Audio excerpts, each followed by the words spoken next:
Hello everyone, Dr. Schultz here, hope you're doing well. This is a video for Music 103B, and it's all about the dominant 7th chord in root position. For this video, it would be helpful to look at chapter 13 of the textbook, especially pages 197 through 206. So please do look at those pages in the textbook and read them. First thing I'm going to talk about is how to handle the leading tone in the dominant 7th chord when you're resolving it to either the 1 or the 6th chord. And then also how to handle the 7th of the chord.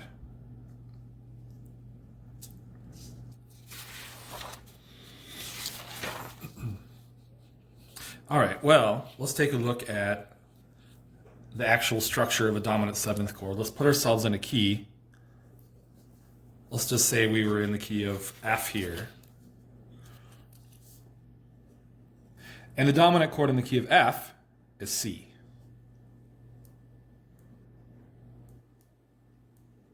Now remember, the dominant 7th chord, of course, is built from a major triad and a minor 7th from the root to the 7th, and has a very distinct sound to it. It's the most common 7th chord, and that's why there's a whole chapter devoted to it in our textbook.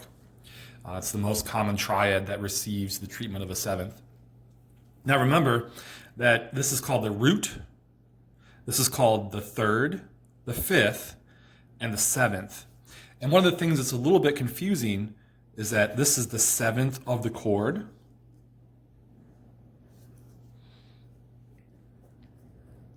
also known as the chordal 7th, the 7th of the chord or the chordal 7th, and this is the leading tone, okay, in the key of F, right? Let's think about that just for a moment. The 7th of the chord is when you stack it up, root, 3rd, 5th, 7th, that's the 7th of the chord, the chordal 7th. Notice it's actually scale degree 4, and you know that in singing, scale degree 4 often goes to scale degree 3, and that's why the 7th of the chord almost always goes down by step in the voice leading. The leading tone is the 3rd of the dominant 7th chord. Notice in the key of F, the E natural would be the leading tone. So those two things are a little bit easy to confuse. The 7th of the chord is actually scale degree 4, and the leading tone, which is scale degree 7 in the key, is actually the 3rd of the dominant. So the leading tone is always the 3rd of the chord, for the dominant 7th that is, and the 7th of the chord is going to be scale degree 4. All right, so we're going to look at a couple examples here that will illustrate what to do with the leading tone and what to do with the 7th of the chord in these examples. Now, first thing to talk about is we're talking about root position 5/7 chords. So you can see here, this chord is in root position, and root position 5/7 chords typically go to root position tonic chords. So you can see it's both in root position. Now, also to clarify, here we have a 7th chord, and this will only be a triad. So a 7th chord resolving to a triad. First thing I would recommend is look for the 7th of the chord. So here's the root, here's a 3rd, here's a 5th, and here's a 7th. Now the 7th of the chord goes down by step. That's almost always the case. So first thing to take care of is the 7th of the chord, go down by step.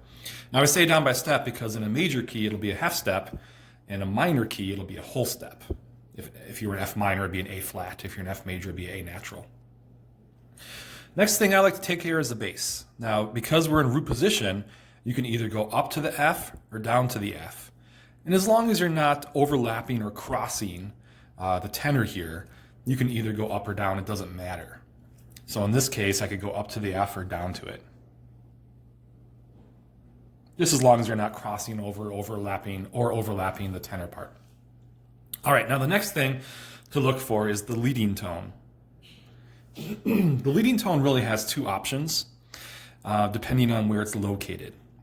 The rule is, if the leading tone is in the upper part, as you can see in this one, it's in the soprano part, the leading tone must resolve up by step. If the leading tone is in the inner part, you have the option of either resolving it or not. So I could actually take this E to the F, or I could take this E down to the C.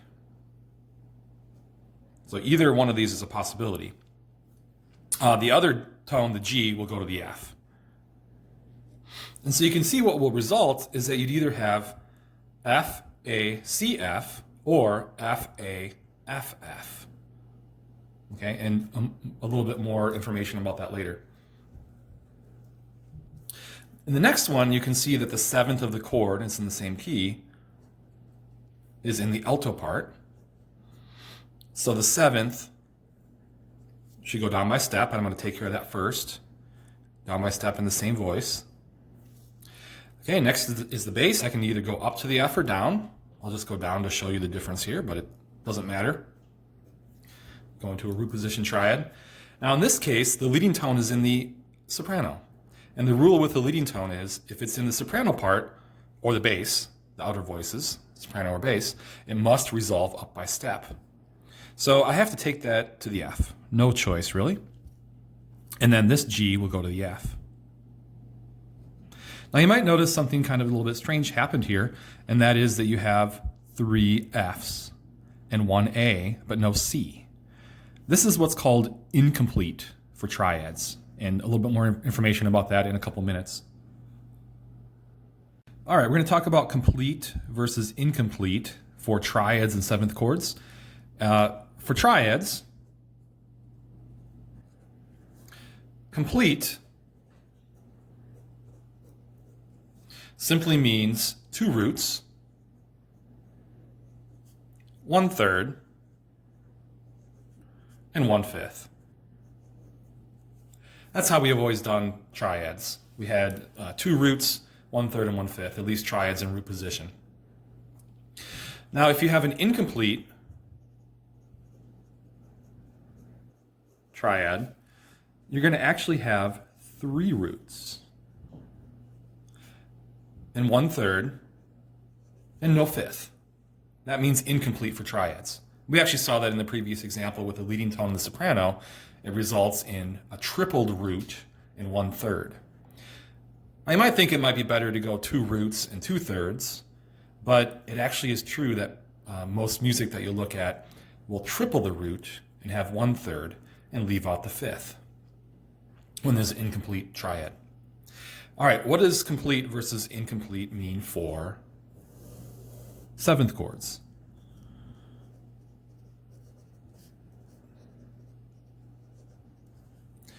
Most particularly here, the dominant 7th, the one we're studying.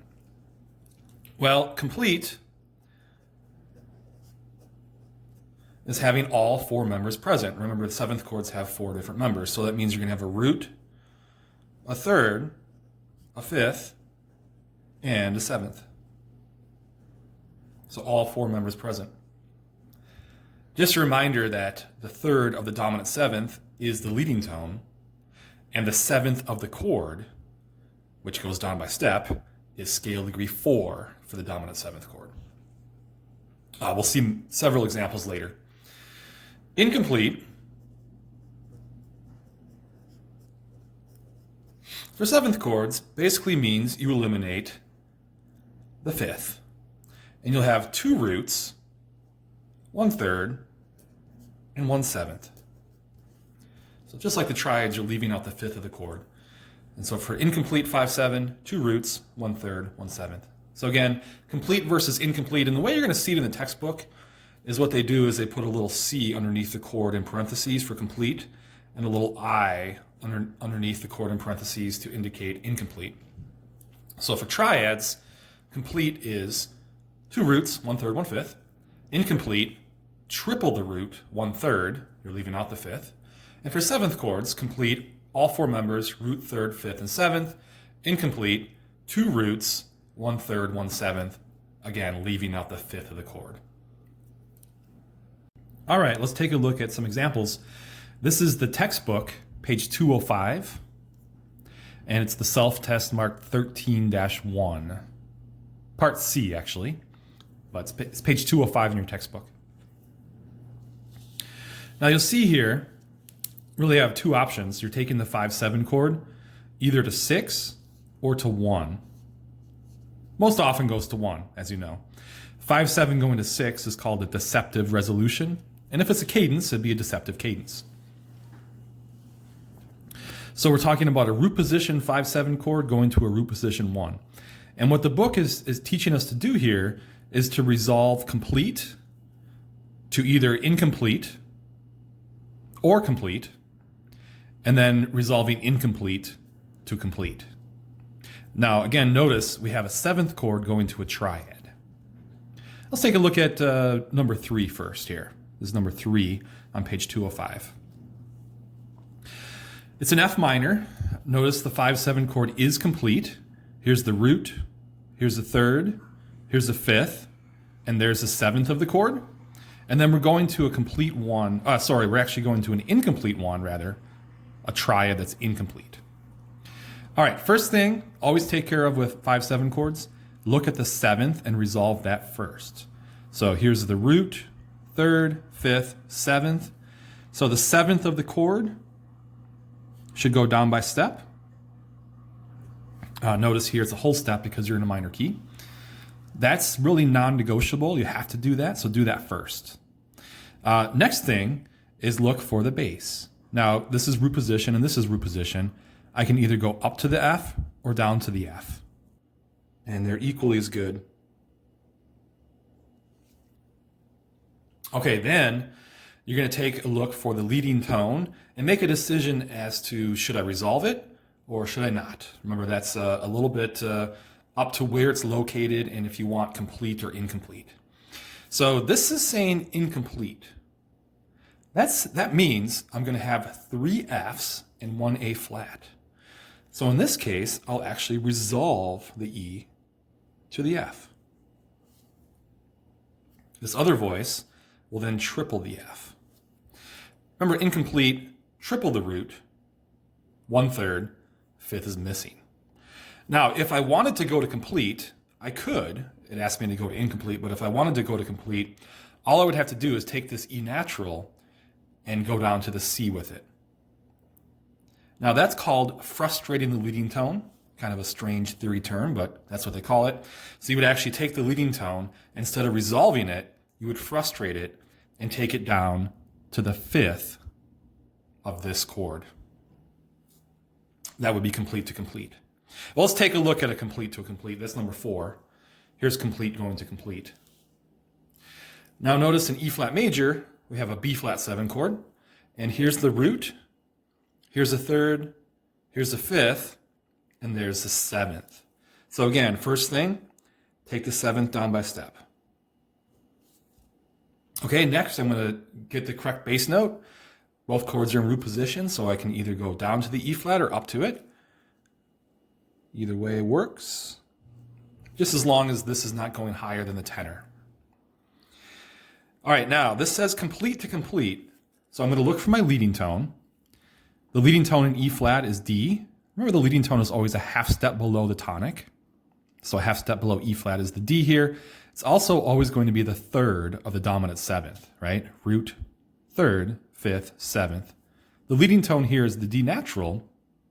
Because I'm going to complete, I'm actually going to frustrate that and take it down. Now remember, you can only frustrate the leading tone if it's located in the alto or the tenor, the inner voices. If the leading tone is in the bass, you have to resolve it up. If the leading tone is in the soprano, you also have to resolve it up by step. The only way you can frustrate the leading tone is if it's in the alto or tenor part. Okay, now the F, we'll go to the E flat. And you can see what we're left with is a complete one, 2 roots, 1/3, and 1/5. Now you might find it interesting to note that the only way that you can get a complete 5/7 going to a complete 1 is if the leading tone is buried in the inner parts. The leading tone has to be either in the alto or the tenor part to go complete to complete. That's the only way it can be done.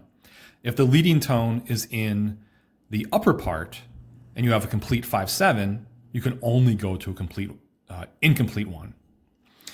Okay, let's look at number 5. This one's incomplete going to complete. Incomplete, remember, means the 5th is missing. So here's root, here's another root, a 3rd and a 7th, but again, there's no 5th. The 5th is missing.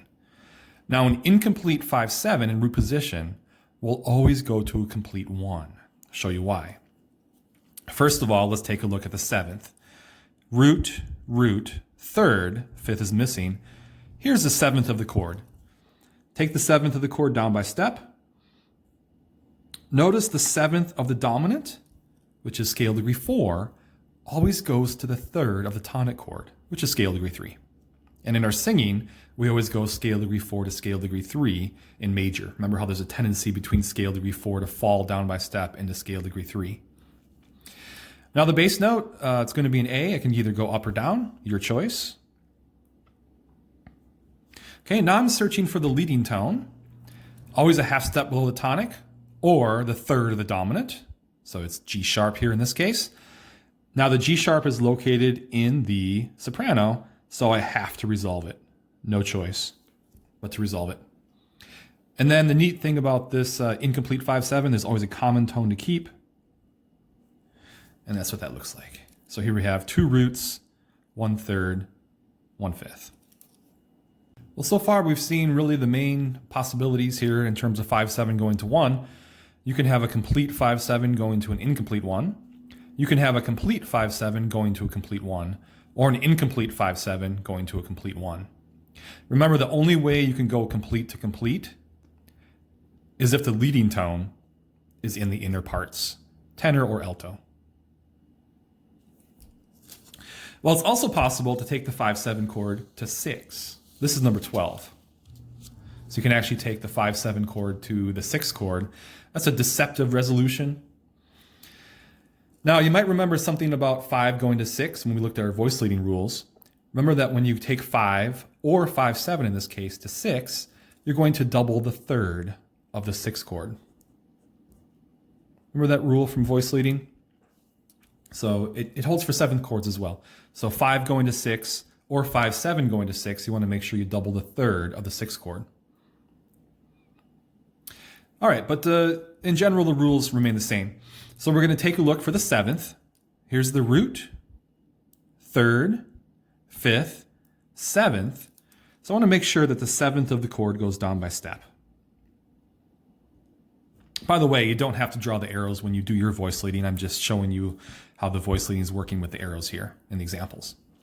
All right, next thing I'm going to do is take care of the bass. Now remember, in this case, I'm going to 6, so the bass is going to be A. Root position 5/7 to root position 6. All right, now look for the leading tone. In 5/7 going to 6, the leading tone will always resolve. No matter what voice it's in, it will always resolve. So the leading tone is going to go up, and it goes up to the C, which is the 3rd of the 6th chord, notice. Also the tonic of the scale. And then what to do with the D? Well, if I took the D to an E, it would be a parallel 5th. So take it down to the C, and notice you have the 3rd of the chord doubled, which is what you want. So just to recap, 5/7 going to 6, double the 3rd of the 6th chord. 7th of the 5/7 chord always goes down by step. The leading tone always goes up in this chord progression. All right, to finish up this lecture on the 5/7 chord in root position, I'm just going to do 3 more for you rather quickly here. Take you through it one more time. This is the same page, page 205 in the textbook, numbers 7, 9, and 10. All right, let's take a look first at number 7 here. Here we have an incomplete 5/7 going to a complete 1, and that's really the only way that happens. So if you have an incomplete 5/7, it has to go to a complete 1. Notice I have 2 roots, 1/3, 1/7, and the 5th is missing. All right, first thing, take a look for the chordal 7th, the A. So the A is the chordal 7th. That should go down by step.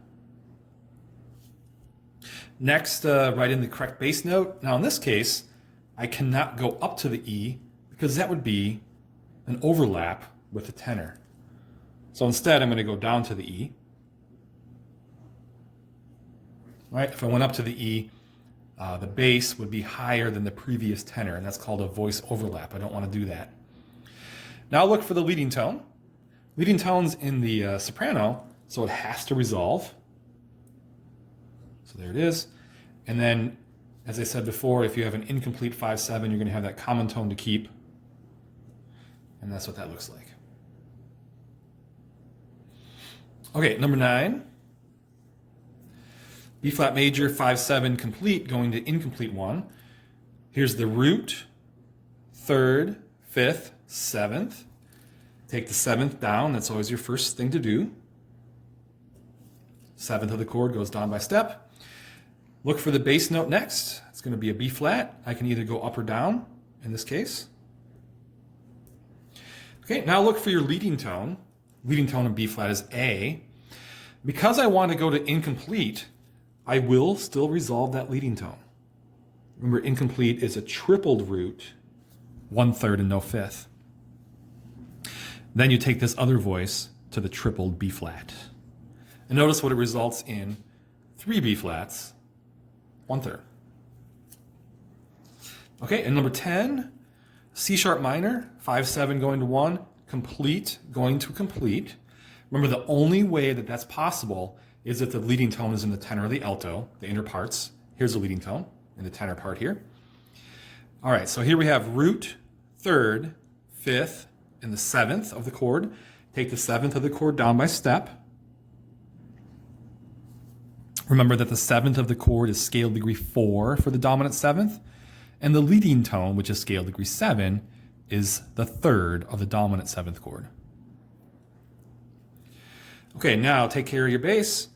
In this case, I can't go up because the C sharp would be higher in the bass than the previous tenor, so I will go down to the C sharp. Now we want complete 1, so look for your leading tone. Here's the leading tone, and you're going to frustrate the leading tone in this case because you want the 5th. That's the complete part, right? 2 roots, 1/3, 1/5, complete for triads. And then the other voice will go to the C sharp.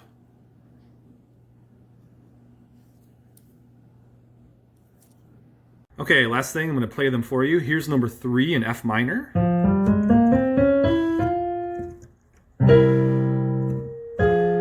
Now notice the 7th of the chord, down by step. Leading tone in that case, resolving up by step. That's complete to incomplete. Okay, here's number 4, E flat major.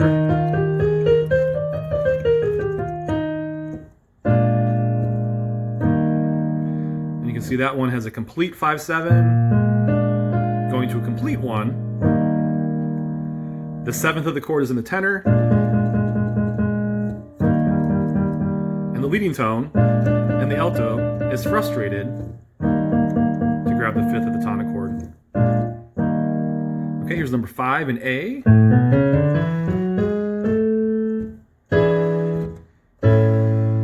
And you can see that here we have an incomplete 5/7. It's missing the 5th to a complete 1. Here's the 7th of the chord in the tenor, down to the 3rd of the tonic, and the leading tone in the soprano, going up to the tonic. Okay, and the last one I just want to play for you really quickly is number 12. This is a 5/7 going to a 6.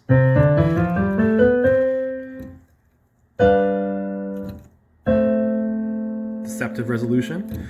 Notice the 7th in the soprano, down by step, and the leading tone in the alto, resolving to the 3rd.